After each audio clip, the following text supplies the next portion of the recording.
Welcome to the Energy Table. My name is Orange. Thank you for tuning in today. I have the one and only Queen. Introduce yourself. I am Leigh. I am a singer. I'm an artist. Well, let me do the opposite. I've started to say I'm actually an artist first. Period. I create. Period. You know what I mean? And singing is one of the ways that I express myself. But I actually see myself as an artist first. Yeah. A writer. I think it doesn't limit you to just an art form. Exactly. Because there's so many different ways to express yourself. Exactly. To express your art forms. Beautiful. So thank you for coming onto the show. Thank you for Today's having going to me. be spicy. I know. Because we're not only going to claim, but also define what it means for us to be pretty, single, and a female. In this day and age, it's almost like a movement, a protest. It is. Ooh. It's such, even what we talked about as we walked in here, both of us claiming easing into just being. Yeah. So hard. Who knew?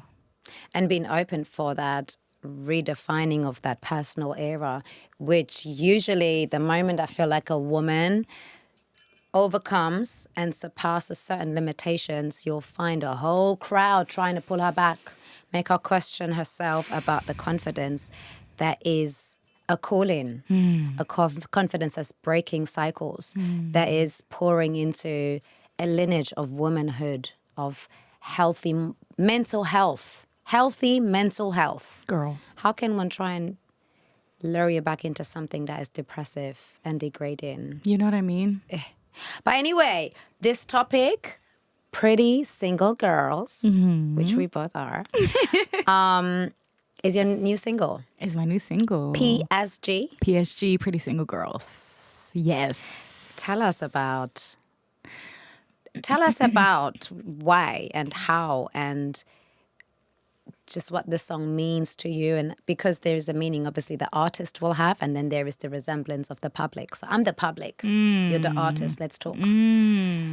It's so interesting because now that it's been out, today's been out for 2 months. Woo! You know what I mean? We're celebrating 2 months of PSG. Well done. So it fell on the perfect day. Now that it's been out for a while, even the day that we met, I met this other woman who has this beautiful online magazine, blog. Like, she does a bunch of different interesting things. And she did an article about me in the song. Do you remember the Yes. Dinkum Diaries is the platform. DINKUM Diaries, if I'm not mistaken. Otherwise, I love shout outs. Yes, absolutely. Check it out. Yes, check check her it out. and check the space of magazine. Yes, yes. I will Another check it out. female-led space. Yeah. And she wrote this little article about meeting me and the song. And it was her own interpretation of kind of what the song meant. And it touched me to the point of almost tears, because I think when you spend so much time writing a song, promoting the song, finishing everything, and coming up with the whole rollout, I was even at a point where I was like, when the song came out, I was like, bro, I'm almost a little bit tired of this song, which was like, because I edit all of my own stuff. I do everything myself. Well done. So thank you. So it's a little bit of an extra side story to this. But I think for a while, like, I needed, after the release, it was an actual emotional release for me as well. I had to like leave it for a second and be like, okay, this is for the world to consume now. I've been pushing it. I'll come back to it. And she wrote these beautiful words about her interpretation of how empowering yourself to live your own truth and your power, and through her point of view, I guess. And it touched me to tears because I was like, I wrote this song as an empowering anthem to myself, but also to women around me, because I've been through a self-growth. Sorry, I'm fixing my hair. I'm listening. No, you're good. You're good. You're good, girl. All right. Yes. Need to fix everything. Yeah, I've been on a long journey, healing journey, and in finding myself and empowering myself, coming into womanhood. And it's not been easy. It's been hard. It's been long. It's been draining. It's been heavy. And I think kind of this song came out of it as almost like, I always tell people that I kind of wrote this song as a joke. It wasn't even a serious song. I wrote it so like, it was just in my notes saying like, why are all the pretty girls single? And I was scrolling on TikTok where everyone was saying, all the girlies were like, complaining about men and how And you know what? Also, what I find is so interesting about your song, because it almost is like an anthem. it is Of claiming that position of saying no. It's almost like claiming that momentum of I'm single and I want to be single. I do know, like, this is how I receive it. I do know you say why. And in the song, you got to listen to the song. It's so catchy. But it's almost like you're throwing out a question. But I feel like it's like not sarcasm, but it's, you know, when you're rhetorical question where you're kind of answering as you're questioning. It's like, why the pretty girl sing? Or it's like, why still? Why is the world not catching up on what is happening? Because you're not going to be able to get hold of these women that we are, because we're moving, we're surpassing, we're going to be so fast forward, like it's going to be very hard to get to. Right? Because I feel like we're almost also stepped into that ideology of being unapologetic and being a woman and being proud and being confident. It's like a movement that we're an extension of. Yeah. We're an extension of. Yeah. And it was about redefining that narrative for women, because women have been in so many abusive relationships, so many degrading relationships, disrespectful relationships, those where the woman was just asked to be kind of a slave or be kind of the mother or be kind of the protector even, and the facilitator and the person that brings the nourishments, and most of the times even pays the bills.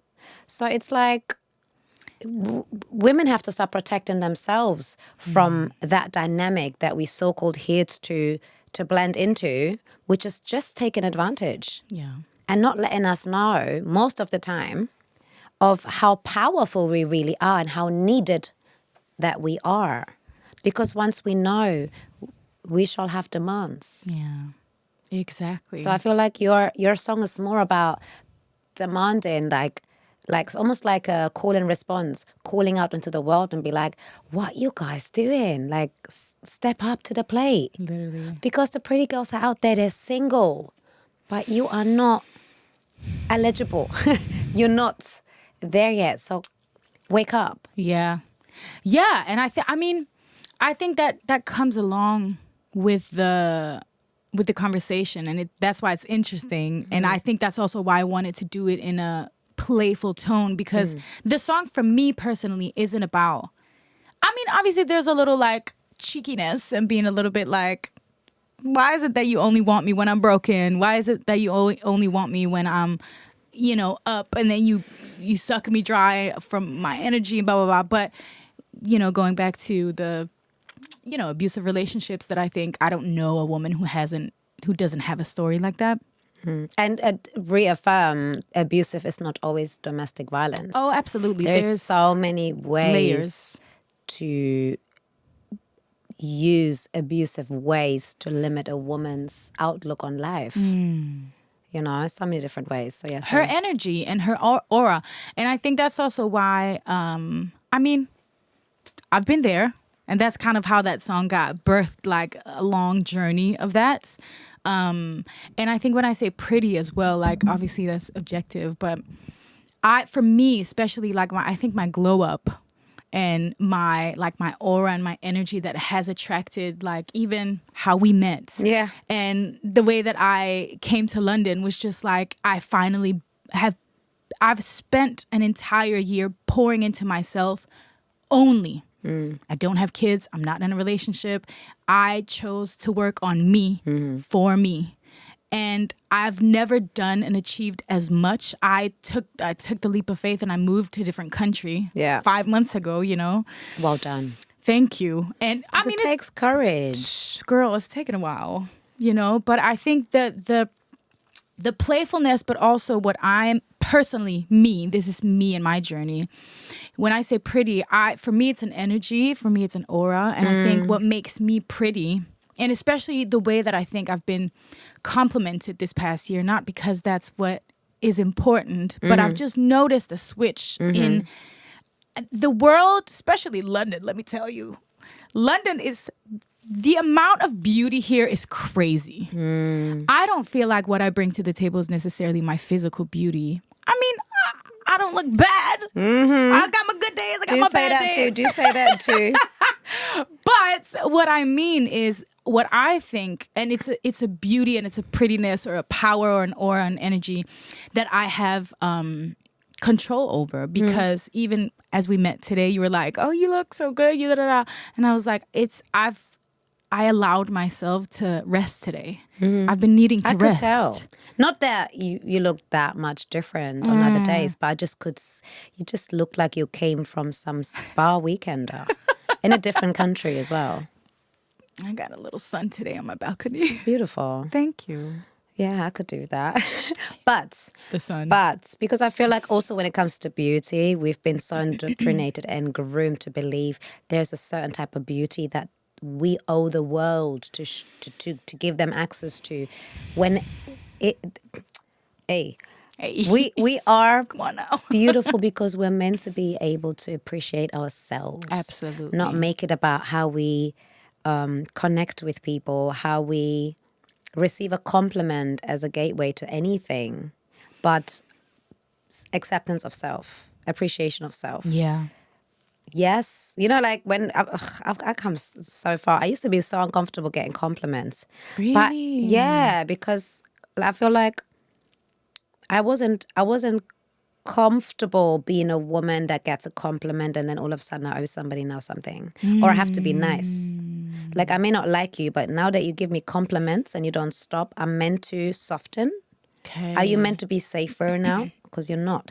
So it used to be a very weird way to find comfort around a compliment. Almost like I would almost want to not acknowledge it because I thought it's inviting me to something negative. Yeah, I get that.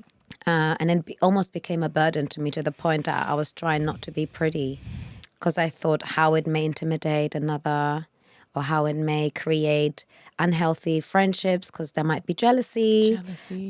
All these weird things. But you downplay yourself always, right? Very naturally, from very young. Yeah. And to the point now, like, or even the point, like, you get a compliment from a sister or brother, doesn't matter.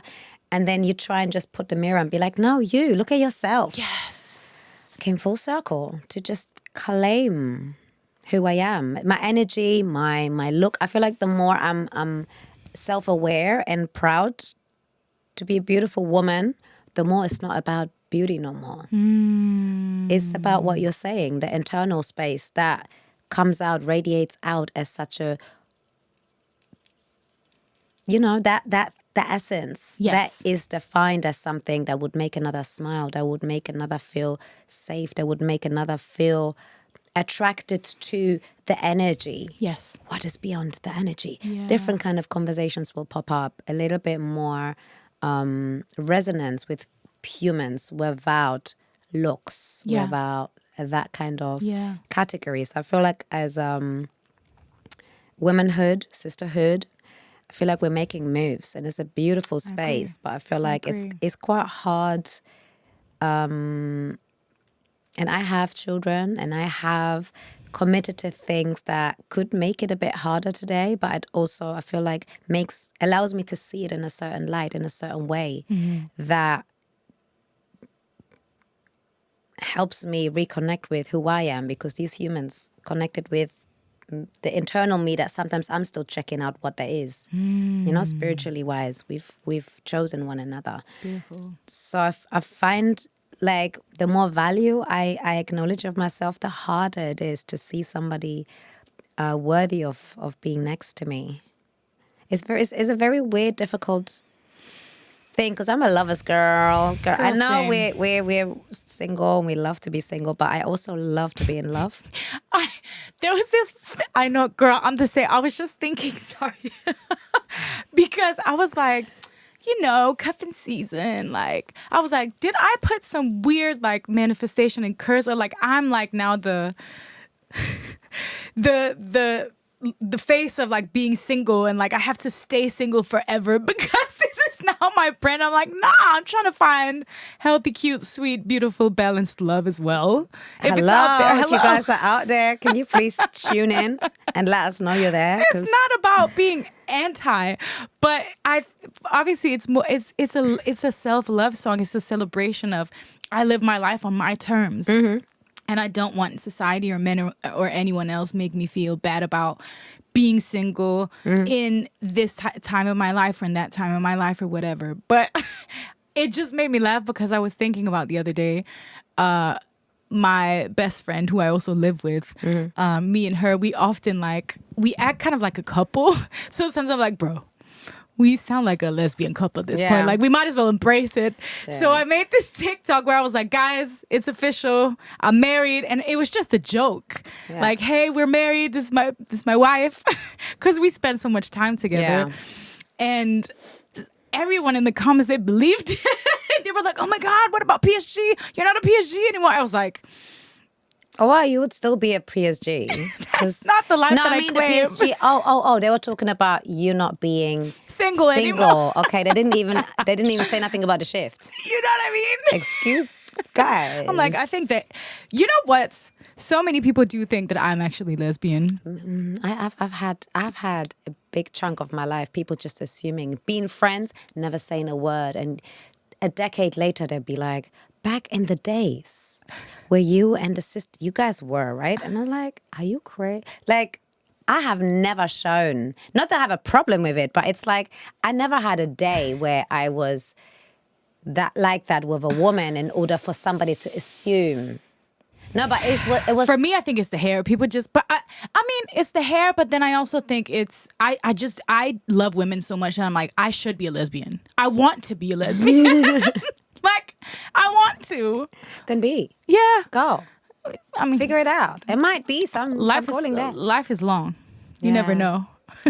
I don't know what it is about man. What is it about man? Why can we not just go both ways? Like, what is it? To me, for me, there is no way I could be with a woman for some reason. I don't know why that is, because I love women. I love women, but I love women. There's something about the duality with men that is like, to me, that is, if there is meant to be a duality, it's meant to be that. And I don't know why I'm stuck on that. Like, why? I mean, I think there's always, I think we, in whatever way it comes across, I'm not answering like I know I have the answer, because I think there's so many answers that are right for different people. But I think everyone shows us, everyone in our lives are a mirror to us about something that we either should be looking at, healing, loving more. Like, I think, and if it comes, through the lens of a man or through the lens of a woman, because I do think that it's the same thing. I've even started embracing it so much this year. Like, moving to London, I feel like I found kind of my tribe in terms of my sisters, like the women that are like my tribe of women that I really like lean on. I love that for you. Yeah, it's and I'm actually noticing that I'm healing so much through the love that they pour into me and like the way that they celebrate me, the way that they see me. So much so that I think through this self-love journey and questioning being single and like being okay with being single, making it a choice and feeling whole and full in that. Again, just side note, not to say that, because I feel like the thing is like being single is great, but I think the reason why women have such, sometimes, especially when you reach a certain age, the world makes you feel like, shouldn't you be settling down, shouldn't be getting married, having kids, and it's like, well, I think when you do raise your standards and you learn how to love yourself more and you see yourself as whole, because I've only been in relationships as, I would say, a girl, not a woman. I haven't yet found a partner in my womanhood. Because I think I've been... Do you think it's because you had not discovered her, or do you think it's because that relationship couldn't facilitate her? No, I think I wasn't a woman yet. I wasn't fully loving myself. I wasn't whole. I didn't feel whole yet. Okay. I hadn't healed certain things. I've been in therapy. I've been in some very toxic relationships, but part of that healing journey is also acknowledging that I chose these partners. No one forced me to be in this relationship, you know. Gotta have accountability. You know? Yes. So I think, but through all of this, in loving myself and accepting myself, and raising the standards and like allowing things into my life with more like care and attention, I think that I've a certain aspect of vulnerability I've discovered through my female friendships and actually leaning on them, because I've always had a tendency to be the strong friend, like the big sis, the one who always was listening to everyone else and supporting everyone else. But I actually had a really hard time expressing yourself. Yeah, and I think I found out that actually a lack of showing up vulnerable for me actually was in my relationships to women, which is in a way like a mirror back to myself. Oh, wow. Same, girl. You know what I mean? Wow. Yeah. Interesting. Yeah. So I do think, well, just in the sense of like, you know, learning how to accept love in different forms. Yeah, that's very interesting.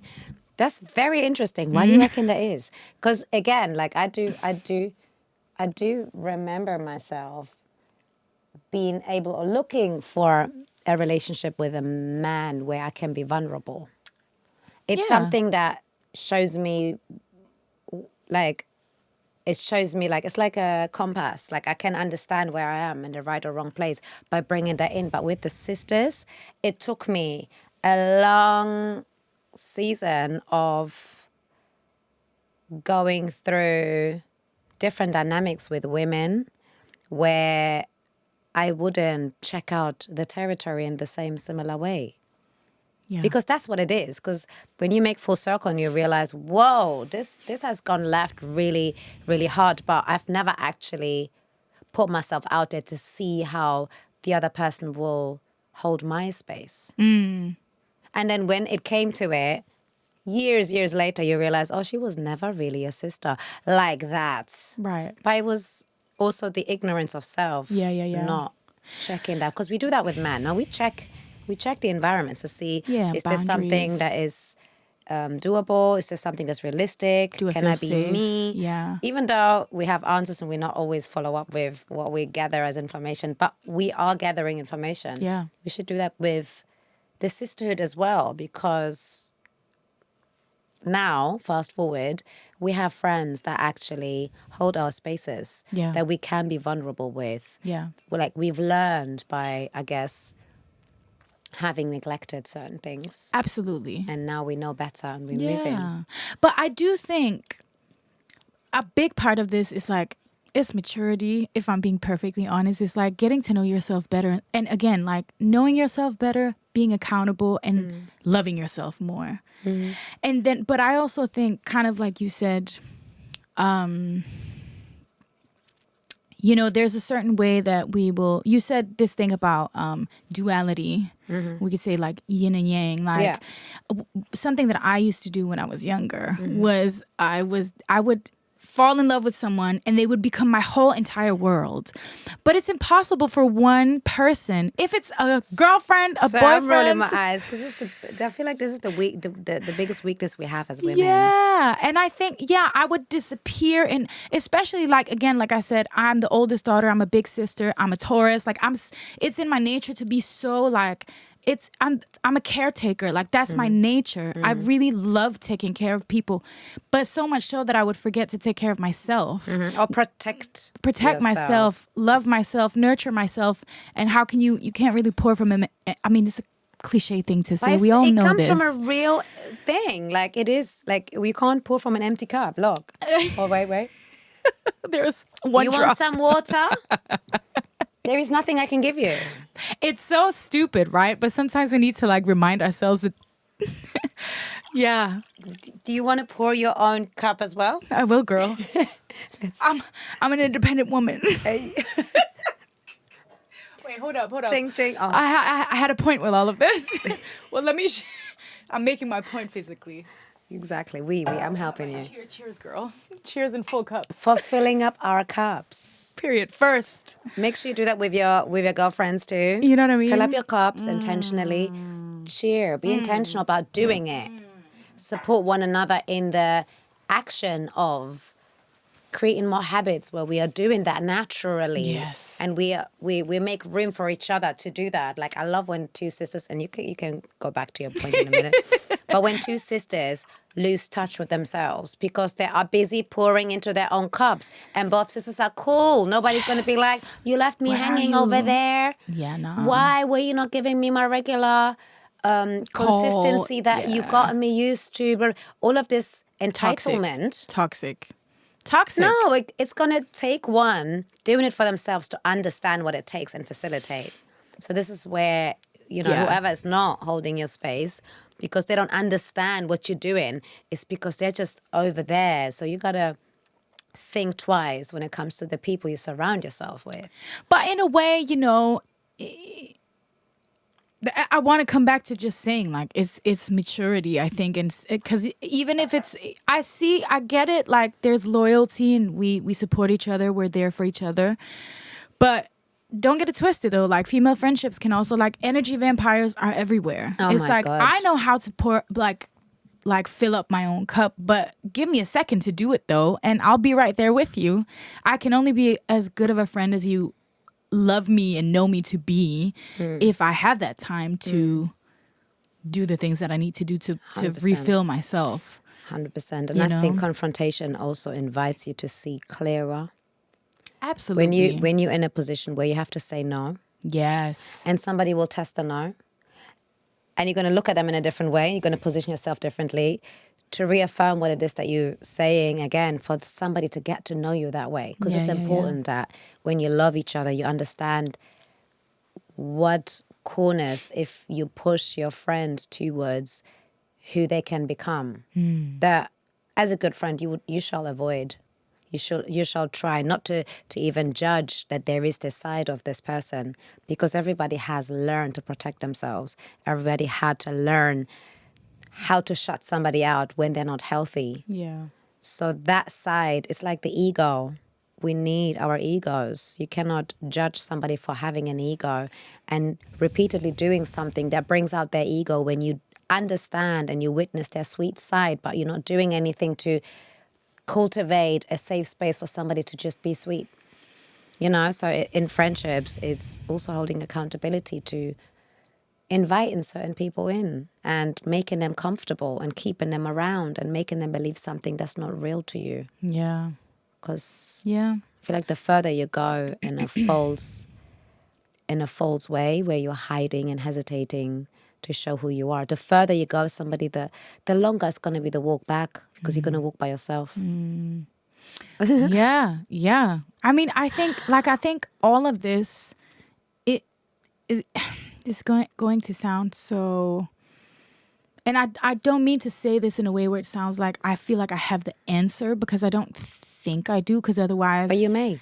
Well, I have a perspective, and I think and I'm still learning, and I'm still working on it kind of every day. I was just thinking about, because we were talking about the masculine and the feminine and mirrors and like the balance, and I think we need, because within ourselves we have both. We have masculine and feminine. Everyone has that. And you have, because we have a mother and a father, and we have a mirror of what is the masculine, and hopefully if you've had a father figure. No, it's not masculine and feminine. It's maternal and paternal. Thank you. That's more correct. You got to start using the right words. That's because true. A lot of men try and big themselves up because they say we are the forefront runners of masculinity. When I actually believe, and it's the funniest thing, I believe we are. And I think a man strong in his femininity, capable, such a beautiful sight. But that's what I'm saying. And because we both have both. That's what I'm saying. That's my point. And I think that's what PSG to me, actually, just to like circle back a little bit, PSG to me is actually that, because it's taking the power back, and many people would probably call it, like, even in the visuals and everything, like I use the whole, like, I'm a boss bitch, I'm like the CEO of my life, because that is like, to me, that is like like divine feminine knows what she wants, secure in But herself. that's the masculinity, But no? there's also some masculine in there, and I think again, like raised as the first daughter in my family. Oh, yeah. I was raised as my father's daughter. Yeah. He was I have a lot of, like, my dad's like, he's a musician too. And you're from Italy, right? My mom's from Italy. So I think because I Come on with the stereotypes. no. It's just No, go ahead. Because again, it's a perception that I have, but it's my truth because of what I've seen and Yeah. experienced. So not only do I come from Eritrea, we were colonized by Italy. So I've always had some insight and awareness of what the influence of Italy was. Absolutely. Then also, when I was telling you about so many years ago, people thought I was with this girl. But me and her were like a duet dance group back in 2010, 9, 8, 7, whatever. And she was Italian. So me and her moving together, people were like, these two outspoken ladies, they must be into each other. Because no man could penetrate that space that we were Isn't having. that interesting? But Two women who are confident they must be lesbian. What is that about? And That's I've crazy. heard about it like 10 years later.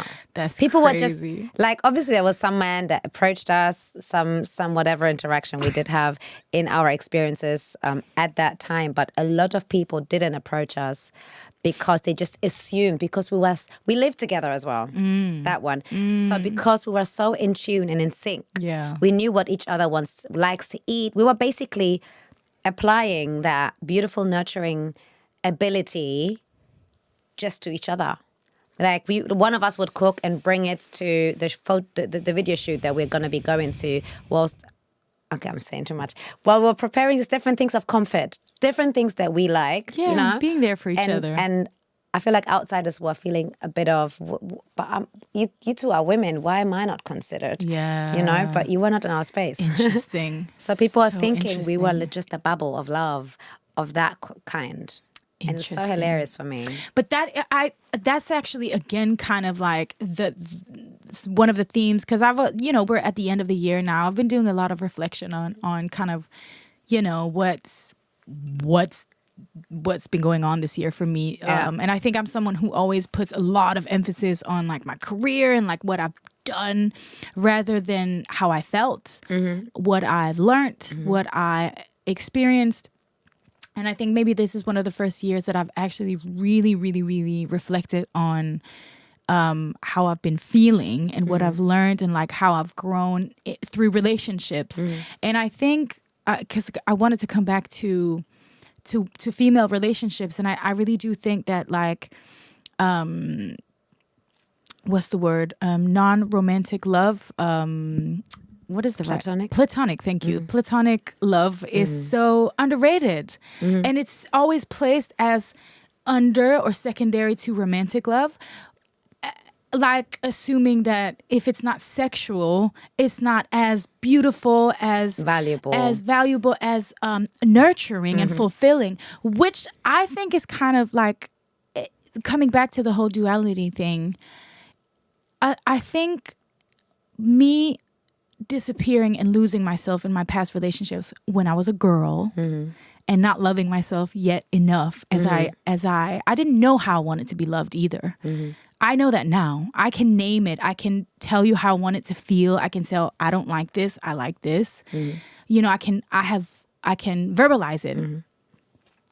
But I think throughout my 20s, I've been in long-term relationships, and I fully, you can ask everyone around me at the time, my family, I became a shadow version of myself, and I did not maintain my female friendships. I completely neglected the feminine. You mean during your relationship? Yes. Yeah. I did not maintain my girlfriends and my friendships with women. And I think what that mirrored back to me, I've really been taking my time in, like, understanding this, is the lack of consideration and what's the word, like, maintaining that in my life is in the balance is a mirror back to me not fully loving myself, because you need the feminine in your life. I've been observing this one of me too, because it is, I feel like in order for us to lose ourselves in relationships, we have to push our real friends away because they will tell us about ourselves. Absolutely. So I think I was Absolutely. doing That's whatever what I I was did. doing and moving away because I didn't want them to hold me accountable To to be the like, who things. are you with right now, girl? Why are you with? What is going on? I was embarrassed. Obviously, I was embarrassed. I was talking to my friend on the phone today as I've recently started dating again. Hey, Starting to dip my toe back in the, a little bit here and there, a little bit, no. It's light, it's cute, but I'm dipping my toe back again after doing a lot of work on myself. And I can tell that it's a constant, like I'm testing the temperature. How did that make me feel? I'm evaluating, I'm thinking about things in a different way, but I'm involving all of my girlfriends all the time. And I think maybe sometimes you also need to find the balance in that, because you also don't need everyone's opinion all the time. But like, if you have respect and understanding for someone's mindset, why not keep it in tune with that so you have more brains? Absolutely. And also in the beginning, you know how it is in the beginning. You get, oh, he's cute. He's doing the things. He's saying the things. And all of a sudden it's like, oh. And then your girlfriends, they're like a cold water in your face. They're like, girl. Like sometimes when you're blindsided in the moment of this honeymoon stage, it's like you can't see the repetition, but your girlfriends will know. They'd be like, you're doing this again. I actually just today had a conversation with my girl, Nandwe. Love that girl. We call each other sister wife because we like to irritate the whole narrative of women that like it almost will sound and look like we have that kind of dynamic with each other, but we don't. We are the safe space for one another. Absolutely. And you can commit and be loyal and have that kind of marriage. Platonic. Absolutely. Yeah, so we're sister wives. Absolutely. So today I was telling her about something, somebody, whatever. And she was like, okay, can we revisit these conversations? Can we revisit these experiences? I'm all for this, but can we make sure that this time we may,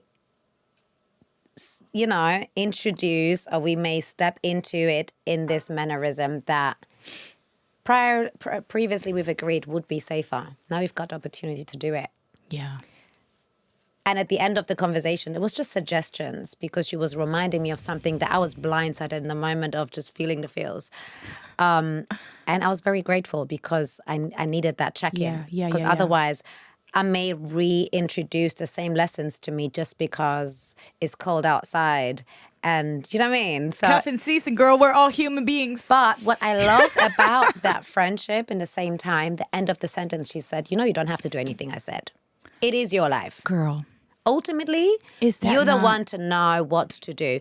But as a friend, having experienced certain dynamics of you, and having had previous conversations on what can be done and how this can be transmuted into something else, this is an opportunity. It sounds like something. Be who you know you can be and see. Yeah. And it was really cool. I love that. But I will again say maturity. You know what I mean? Yeah. Because I think to have those spaces where you don't feel judged. Yeah. But still being called. Because let me tell you, I have a couple of, I have girlfriends for when I want soft love and when I want tough love and I want, you know what I mean? But they all tell me the truth. Just they have different ways of doing it. Yeah. But I do know, because there was one incident where I was like, oh, this thing is coming up again and again and again. And there was one point where I was like, oh, girl, I feel stupid for telling you about this same thing. And she was like, don't ever feel embarrassed. Don't ever feel like you can't tell me, because it's so easy when you're not in the situation to judge it. And I think it comes down to, again, maturity. If we're able to hold a safe space for each other, it's like, I will offer you my point of view, because we all got blind spots. You know what I mean? Therapy, that's like, I for me, because, you know, it's interesting with therapy. A lot of people have different opinions about it. I'm very much, I think everyone deserves therapy. I think everybody needs therapy. Me too, but I just Consider. I'll be respectful and be like, And it's not, because I feel like we have to stop attaching definitions on, you know, like, because I feel like there's a uniform, there's an identity that one is projected, like is projected onto someone when they go for therapy. It's almost like, oh, you're weak. You cannot do it yourself.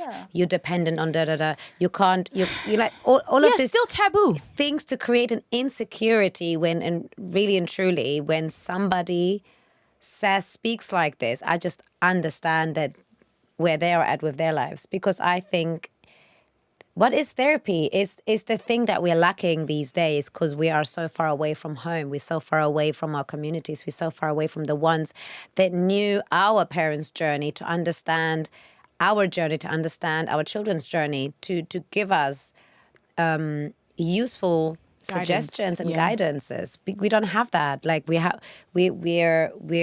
constantly trying to just put things into our backpack and trying to just walk the walk of everyday 9 to 5s or whatnot, and just accumulation. And mental health is the one that's going to be sacrificed, or what I see across the board. Everyone is depressed to some extent. Everyone has these burdens called mental health that become more things, become louder, and before you know it, like, you're going to be your own enemy. So therapy is an enabler. It's something that will help you to shed, to make sense of things. Sometimes to just introduce, how do you process? Yeah, I think the way that I really try, I'm someone who, we're all free, you know, it's a free world to a certain extent, but I think we all deserve therapy, but I always try to see, like, the way that I try to explain it when people have like questions, and the same goes for our girlfriends or whatever, maybe even family, because I think sometimes, like, as a adult, you also have to like reassess how you feel safe in your family when you share certain things with them without feeling judged, and you know,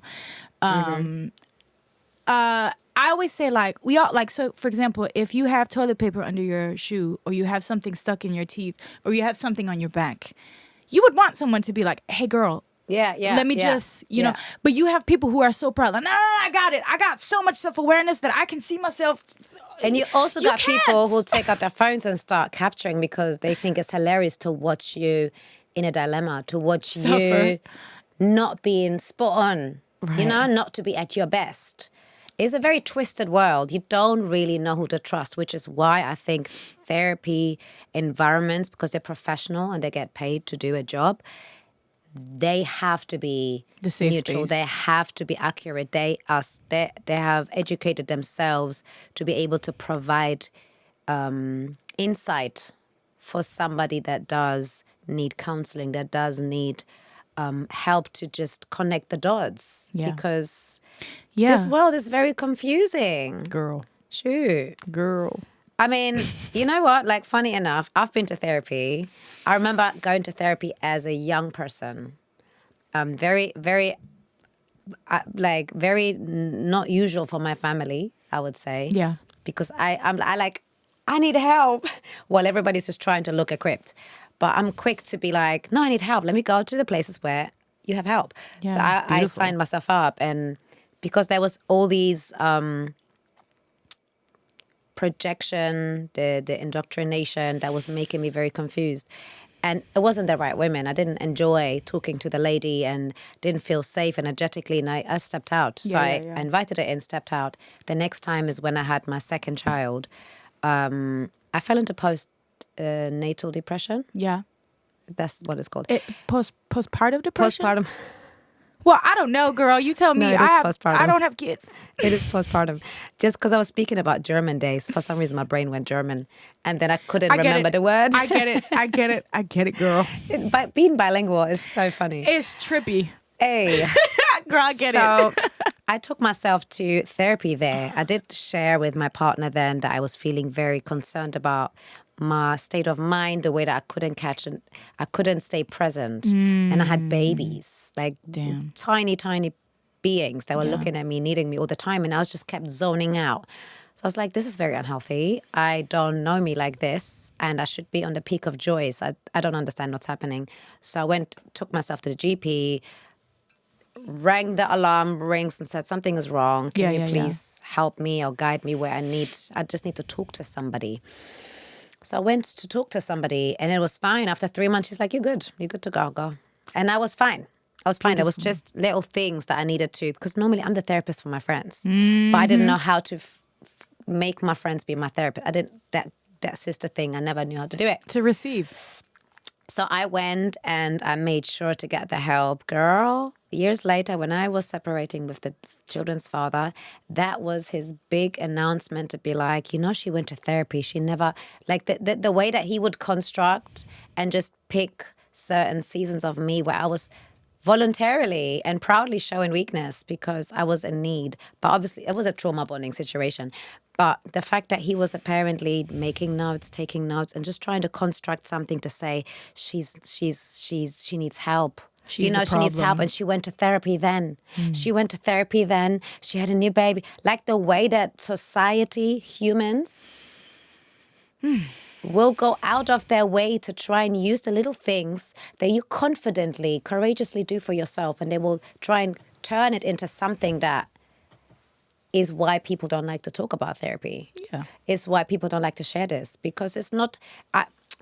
I think somebody that can acknowledge there's something wrong and you go into the direction of help by yourself without needing people to force you to help yourself is a sign of power. Absolutely. Girl, I don't get what is wrong power, with the people. But also, like, just, excuse me, but like common, not knowledge. Yeah, common sense. Thank you. That's what I wanted to say, because you know, if someone shoots you and you have like an open wound, I know where you're going. And people are like, you're like, no, I got it. I'm gonna sew it up myself. Let me drive this car while I'm bleeding to death. People will look at you crazy, be like, nah, you need a professional, bro. What are you doing? You're gonna kill yourself. But it's sorry, it's just hilarious and then having to me. to lean on someone like that I think it's the most unsafest thing. I had a podcast last year. I'm not going to bring up the actual podcast, but we were talking about healthy masculinity. And there was this person asking, oh, you know, women don't like for men to show insecurities and vulnerabilities. And sometimes women make it turn around, but and be like, oh, you're not somebody to lean on because you can easily crumble. I don't know how that was depicted on the side. I was like, I like a man that understands his emotions and can bring it to the table, because at least I know he understands his seasons. He's not hiding anything. He's not like a ticking time bomb. You know, he's not in denial. Girl, if somebody is living in presence, what a beautiful man. Like, I don't understand where this world is still trying to look like something they're not, and then projecting on the other people that are actually being authentic with themselves. And I think this is coming back to the pretty single girls. It's why we're single now. Because who has time for that? Yeah. Who has time for like something that's not even true? You know, I was about to say, because that's, I will... No, it's hard because this conversation, there's so many things that we could dive into. It's such a big conversation, you know? But I think, like, obviously, yes, we're talking about, well, yeah, I guess gender and gender roles and whatever. But, well, not really. That's not really what I'm talking about. I'm talking about being me. And being free and being healthy and and loving on myself. And being unapologetic about it. And that's how I show up as the best version of myself in this world. To be of service to anyone or anything. But it's also a beautiful compliment to pair with another when you are in that state. Absolutely. But I wanted to add to what you were saying before in terms of this whole thing about men showing bro, it's called being human. And this is why, because you know how that, like, so the girl that I met at the, but it's so hilarious, right? Because it's like, it's such a, My tearing up because it's jokes. because it's like, come on, like, so being man, having male genitalia makes you like, you don't have feelings. Come on, like, that's not what it is. No, but we also hear about the lineup of men in their 40s getting depressed and suicidal. And then they'll be like, because we are not allowed to show emotions. But I think, like, in the right world, not in the right world, in the so-called past experiences, there was projections onto me as a woman to be like, oh, you can't be showing emotions. Does that mean that I didn't show emotions and I moved on with that, like, long term? No. I've understood and I learned that I needed better. I chose myself. So I don't know why the men don't do that for themselves. Well, I think it can't feel right. Yeah, I think we're all kind of victims of toxic patriarchal systems that, because it doesn't allow, because again, it comes back to the yin and yang, the balance that we said, like we all need to feel strong, but we also have the need to be soft with someone or ourselves. Yeah, even. But I feel like strength, softness. There is the picture of what that could look like and what that may be, but there's a genuine emotion of that. And I feel like the only way to attain a genuine strength, a genuine softness, is by having a genuine form of existing. Like, if you're not real with your struggle, you're never going to outgrow it. If you're not real with your oppressor or with the person that you may be victimizing or the person that you may be overlooking, you will never be able to change the narrative or the dynamic there, because it's not tangible things being done. We're just dealing with the surface of things. Yeah. And then nothing is really like... I've always been a happy-go-lucky girl, right, all my life. But I felt like real, genuine joy I'm experiencing now. I've always had the smile on my face, which was real, but it never was coming from here. Like, it was a very different way of, like, I'm stupid now when I'm happy. Like, I don't give a shit how I look, what I do. It's just explosive energy. Love that. That only exists for the moment of that joy. It's like, it's not something that I have control over. I cannot be like, I'm going to be happy for 10 minutes. The joy overcomes you. Yeah. And it overrides everything else, just like sadness, just like anger. It's not something we can control and define and kind of like frame. It's just an emotion. And the more real you can express and interact with that emotion, the more it can transmute and become something genuine. Yeah. And I think that is what the world's lacking, which is why we are pretty and single at this point, because we're not here for that. We're here for ourselves, which is beautiful. Yeah, it's beautiful, because I think that it's the macro and the micro, I guess, in a way, because the suffering.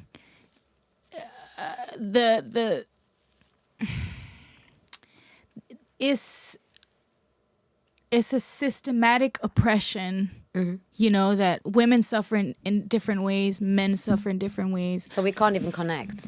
But the healing journey is individual. But then when you share with each other, so like I said before, I don't think I've ever met a woman who doesn't have a story of some type of abuse, either from relationships or just feeling unsafe with men. And by me saying that, because people will be like, well, not all men, blah, blah. No, not all men, but that is my experience, though. That is my truth, and that might be your truth. That might be her truth. And it doesn't always have to be like the father. It doesn't always have to be a family relative. It can just be a authoritative figure, somebody that was taking advantage of something to do with, that dynamic. Because it can come through in so many different ways. It can come through in so many different angles that not every woman can be equipped to deal with. Absolutely. But I think in again, like, to come back to, because obviously Yeah, I think my perspective, because I can only speak from my perspective. You said, introduce yourself. I'm an artist. I'm not an expert. I'm not a psychologist. I'm not anyone but me.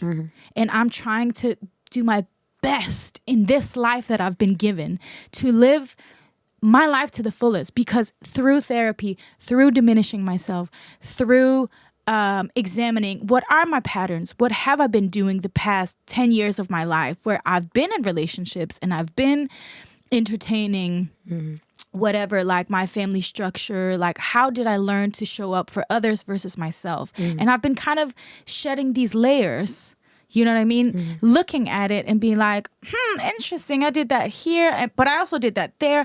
When was anything ever for me? Actually, did I do this to make my dad proud? Did I do this to make my mother proud? Did I do this to be, you know what I mean? All these pressures. And it's not to point the finger and be the victim, because I think in womanhood and maturing, you recognize all of these things and you recognize what a fucking beautiful thing that I have the power to create my own fucking life.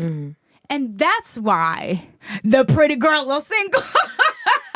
You know what I mean? Because it's not even a stigma to be feeling like, not hesitant, but feel embarrassed about. I feel like the tables are turned, and it's almost like it's such a pretty place to be. It is. Because there's so many of us. It's such, like, when you say this thing about like joy over, it's like the whole idea of being in the victim mentality. I really don't subscribe to that. And I think that's why, like, I wanted to, because this, again, like I said, this song came about in such a effortless, fun, I'm talking my shit, but whatever, because I'm confident, I love myself, I'm just living my life, and I'm not hurting nobody. I'm just out here being the best version of me that I can be, because I realized through toxic relationships, through losing myself, which is part of life. We're supposed to learn this way, make mistakes and fall and get hurt and get back up again. It's about how we learn. And the song is such a like cutesy, cheeky way of saying it, but in reality, like we've been talking about, it's a pretty like deep subject, because it's, in actuality, again, it's not about, because I have guy friends as well. They're like, every time I announce like a show or anything, I'm like, for all the girlies, yes, the girlies. And then some of my friends will be like, what about the guys? Like, we want to show up too. Like, I'm like, of course, come on. Like, this is not a space to be excluding people. But it's an insecurity. I see that a lot also in race differences. When me being a black woman speak on and call in my cultural people, I'm not excluding anybody.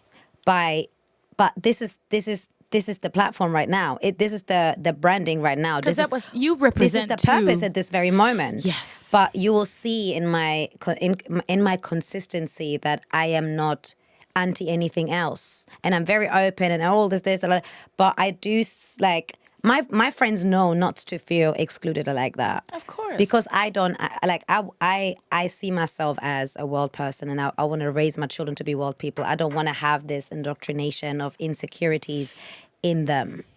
Because if I wanted that, I would have gotten up and lived in the motherland.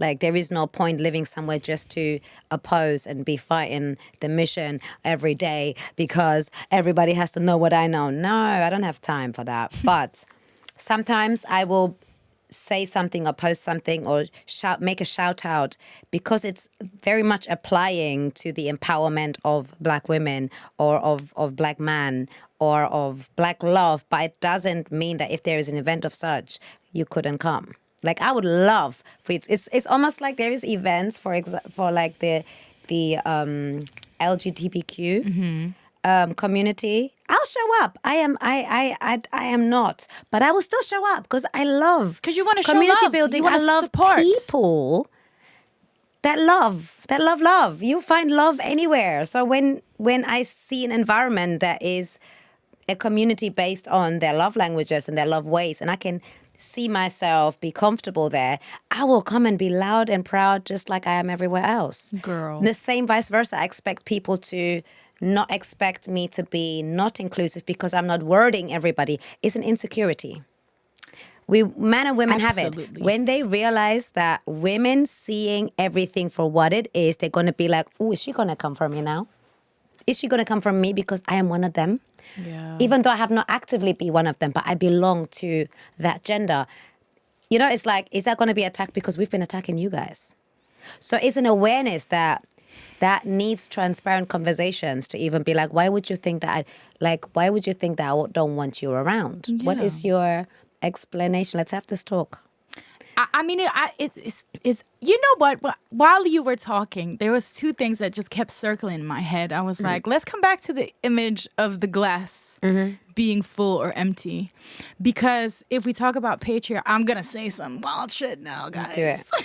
And we're going to have to shut down in 2 minutes, but say Yes. the wild stuff. I'll say the wild shit. The patriarchy and capitalism will have you brainwashed into thinking that you're never enough by yourself. And it's a little bit of it's a like two truths can be, well, let me see how I can word it, because pouring into your own cup first is so important, and you don't need anyone else. Like you said, this insecurity comes from not filling your own cup. So you're like, wait. They're busy filling their own cups. Let them. And if you haven't, once your cup is full, your battery is full, you're fully charged, that's when you have the energy. Like you were talking about being a mother to your children. That's not the only way that we can be of service in this world. We can be of service as being good friends, sisters, Being wives, good role models. whatever it is Yeah. that we feel like we have to offer in this world. Yeah. If I'm not fully what I'm supposed to be, how will I be able to then give back to my community? You know what I mean? And I think it's like you can't. And I think that's like, I mean, you can, sorry, but then usually people will point their fingers to say, oh, you took the last energy that I had. No, you showed up for something. yeah, you didn't you'll have come to. back to resentment. You'll miss the whole point of love, because that's what you were talking about. Like if we talk about queer love and you don't identify as queer, but you're like, but I love the movement and I want to show love to people. Yeah, and I have so many friends, sisters, brothers that are in the community. Why wouldn't I want to support them fully as they are? Because we cannot always relate in every aspect of ourselves. Sometimes it's just the heart space that can relate, and everything else is meant to be diversity, because we're blessing each other with an expansive understanding of our time. Yeah. You know. Yeah, girl. So tell the people then where they can find you, where they can find us. Oh, look, I'm in your camera. Look, I'm in your camera. Oh, damn. Oh, your hands, the hands. Yes.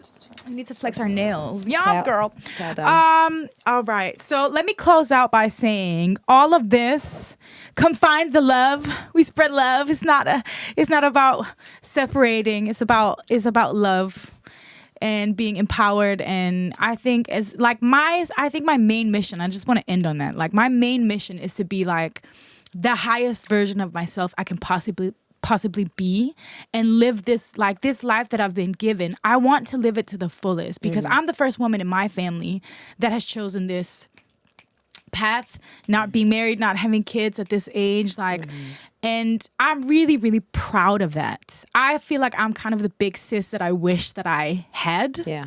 I don't have any older siblings that I could look up to, or even though I look up to my mom a lot, she did choose the more traditional way of like getting married and having kids and and like my mom's amazing and she's done so great, but I've chosen a different path. So I think in when it comes down to everything, for me, I want to show up as the highest version of me, and I hope that that's what I inspire other people to do.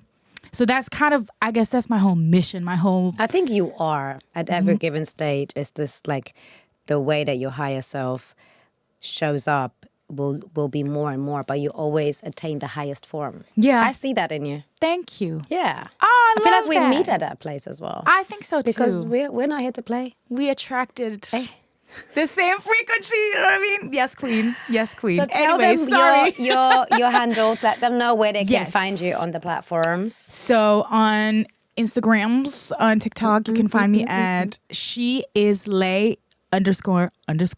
When you say Leigh, Lei. By the way, it means she in Italian. So she is her. She is. oh, Yeah. So she is her. But my artist name is Leigh. On Spotify, you can find me under Leigh. Lei. Go stream PSG. PSG. Go stream PSG. Show your girl some support. And that's it. That's it.